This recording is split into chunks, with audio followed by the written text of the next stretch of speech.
Warning. This video contains scenes depicting self-harm and potentially traumatizing images. Viewer discretion is advised. In a field of corpses, a man running for his dear life, tripping on the bones, he falls face down and pants frenetically. A shadowy figure approaches him from behind. The man begs it to stop, stating that he is still able to fight and that he still has his sanity. Getting closer, we now see the full silhouette emerging holding a huge scythe and being clothed with a dark, viscous, smoke-like substance. As it moves toward its victim, we see the terrifying person responding by stating that it is already too late and that the man's body is already decaying for some time now. Terrified, the man tries to beg for mercy one last time, but with no success, as the shadowy figure lounges forward ready to strike. We suddenly hear some prison guards doing the wake-up call for the prison inmates and find out that what we just saw was just one of the inmates' dreams. With a frightened expression, Nawa wakes up in sweats and confused on how real the dream was. We continue with the guard doing the roll call and checking if all the prisoners are accounted for. Including Nawa, our protagonist, a group of inmates are waiting for the regular morning inspection.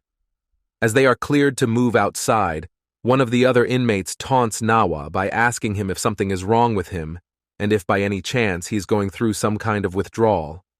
Without responding, he slaps the inmate's hand and moves along, leaving the other guy thinking that our protagonist remains as detestable as ever, and if he's going to act like that, the inmate will once again take good care of him today.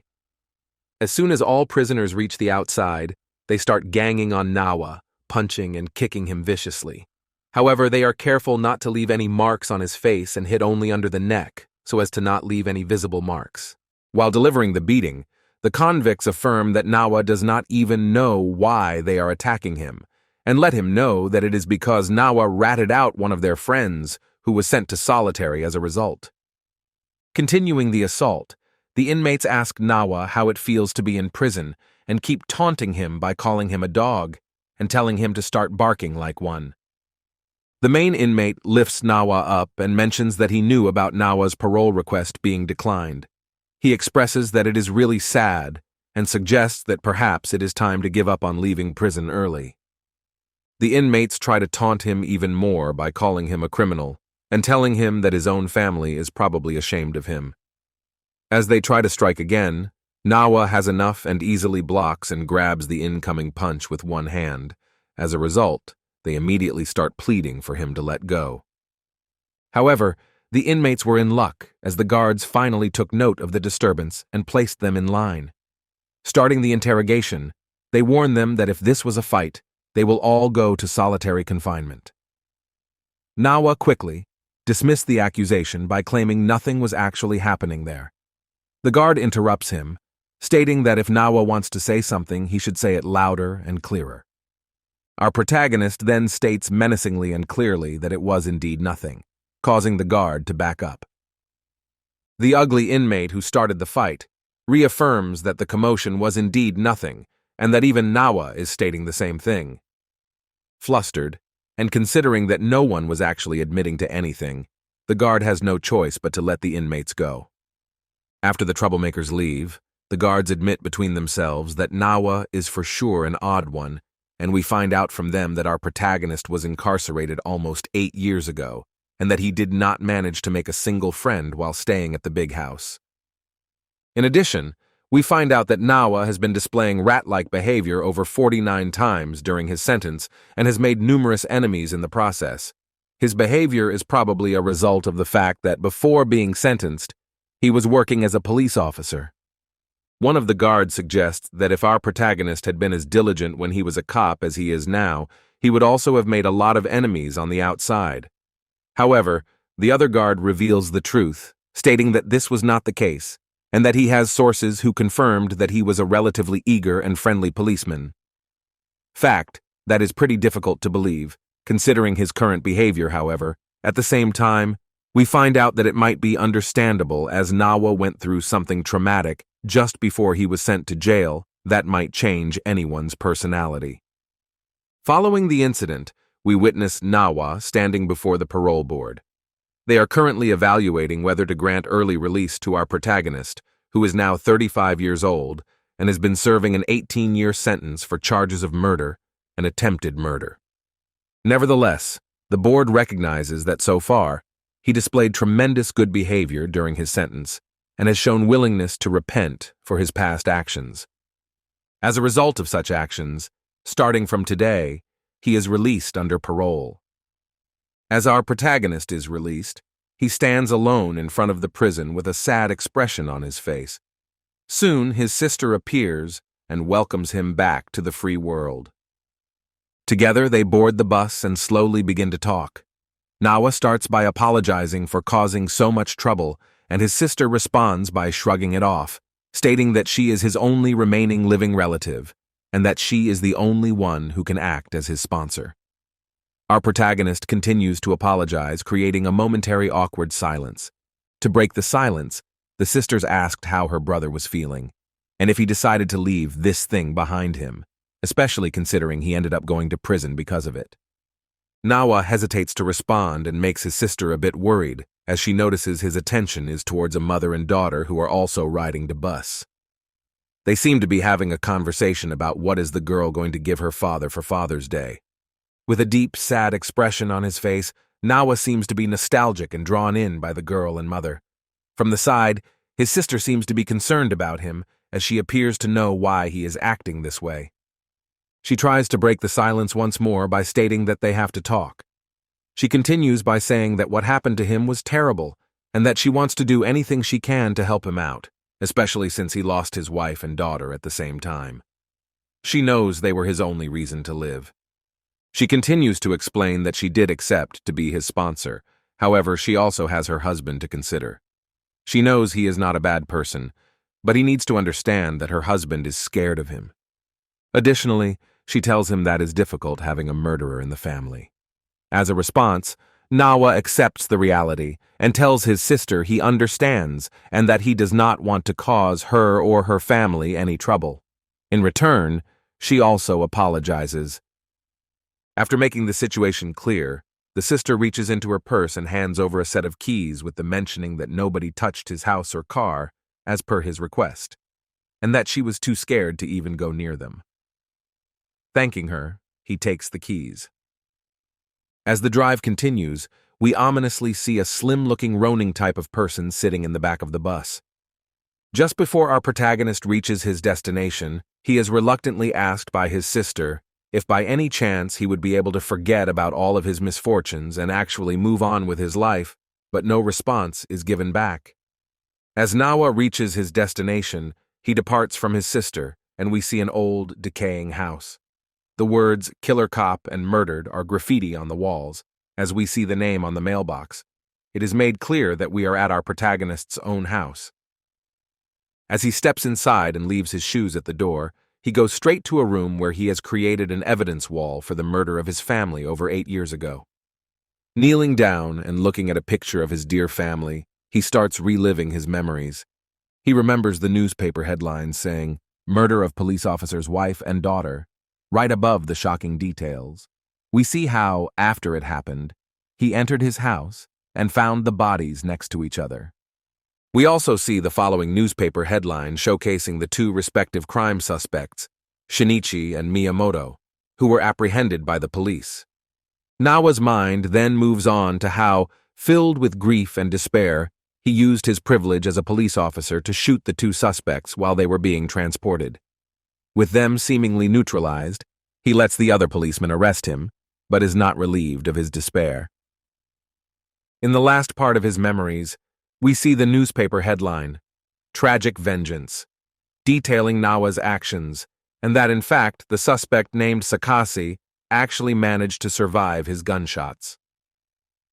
Looking at the wall, where the picture of surviving Sakase is placed, Nawa clenches his teeth, places his fist near Sakase's picture, and symbolically apologizes to his sister, Hinako, saying that he cannot allow himself to forget or move on, at least not as long as the piece of shit criminal is still roaming around.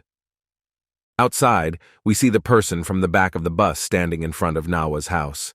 Considerably confused, she is wondering if there is some kind of mistake. a weird slime-type creature starts emerging from her backpack. The slime actually responds by calling the person Ren and saying there is no mistake, and that it is indeed him. Ren contemplates what to do, however. The slime tries to stop her, stating that it is too early. The girl wonders why, and the slime explains that it is because he is still asleep and that they need to allow him some time to wake up.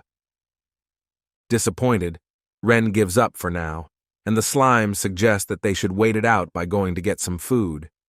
The girl agrees, and off they go. We move on to Nawa going out into the city and calling for a cab. Amazingly, we see that our protagonist has already managed to find the remaining suspect. The driver is none other than Sakase. Not recognizing him, Sakase starts a conversation where he thanks Nawa for the patronage, saying it was a slow day, and that he was in a bit of trouble. He also mentioned that he finds a bit strange that he was specifically requested to be the driver. As he does not remember him, Sakase continues by asking if he ever drove Nawa before, saying he offers his business card to so many people it is impossible to keep track. As expected, only a short no is provided as a response from our protagonist. Curious, Sakase keeps asking whether maybe someone recommended him. Again, a short response from Nawa, saying something like that. Sakase graciously thanks him for his support nonetheless. In their conversation, we find out that Sakase has performed many jobs in recent years, but he enjoys this one more because it provides a lot of freedom. He states that living freely is the most important thing in life, and asks Nawa if he agrees. Recalling all the horrible things that happened to him because of this guy, Nawa pulls out a taser from his pocket and uses it on Sakase, leaving him unconscious.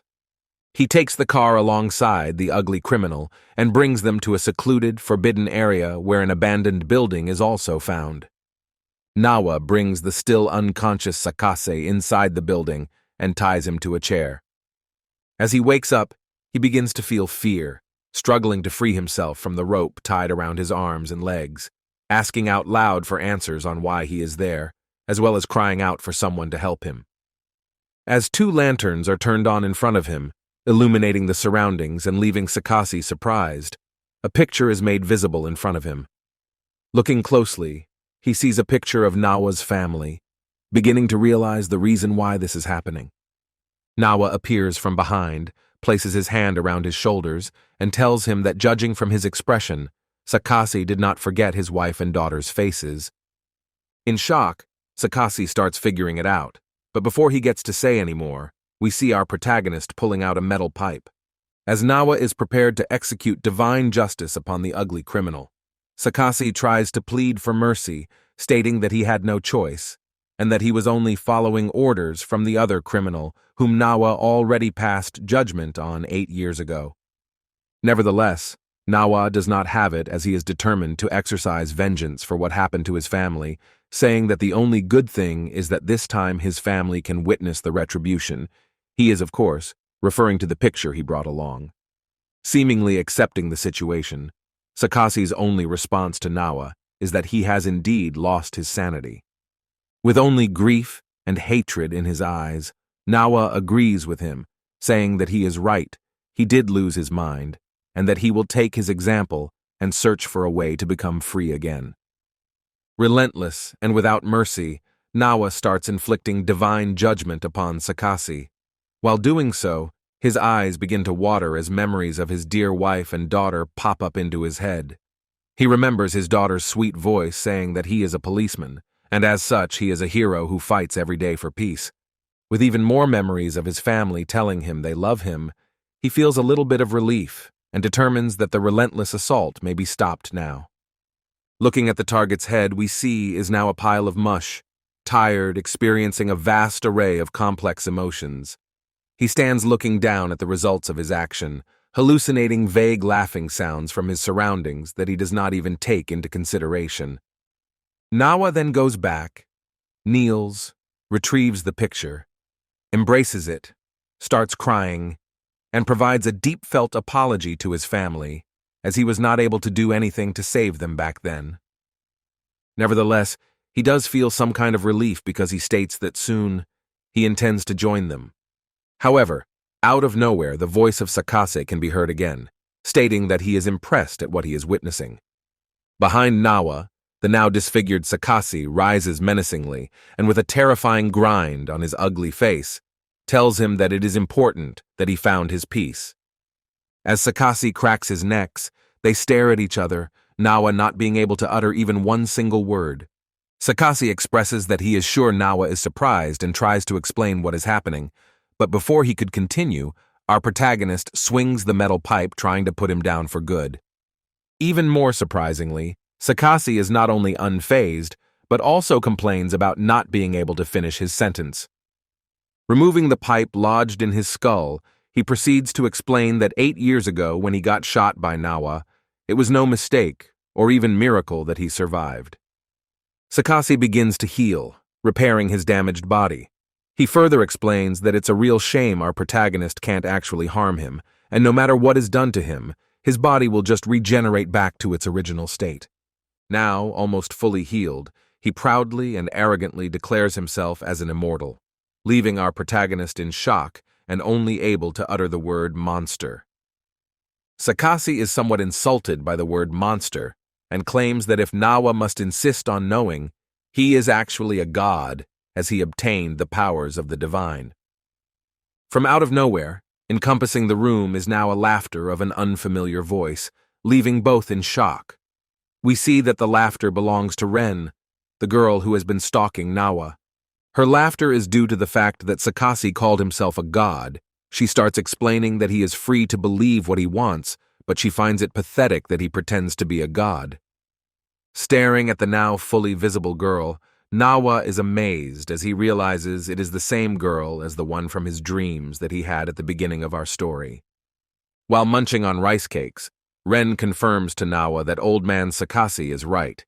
No matter what he does with that metal pipe, he will not go down, as he consumed the fruit of the tree of death. Confused by all the information, and by everything that is happening around him, he gets stun-locked while Ren tries to warn him. Sakase uses this opportunity and impales Nawa from the back. With him now neutralized, he starts confessing about what actually happened with his wife and daughter, and that although officially the other suspect was named as the main suspect, the truth was that Sakase was the one who planned it all out. Leaving Nawa on the ground and feeling satisfied that our protagonist did not manage to achieve anything in the end. He starts slowly moving towards the girl and asks her if she knows about the tree of death and its properties. The girl generically says yes and asks what about it. Unimpressed, the villain states that he is sorry, but he would also have to neutralize her. Also unfazed, Ren responds that she doesn't mind, but she doubts he will be able to do anything to her. Curious, Sakase is asking who is actually going to stop him.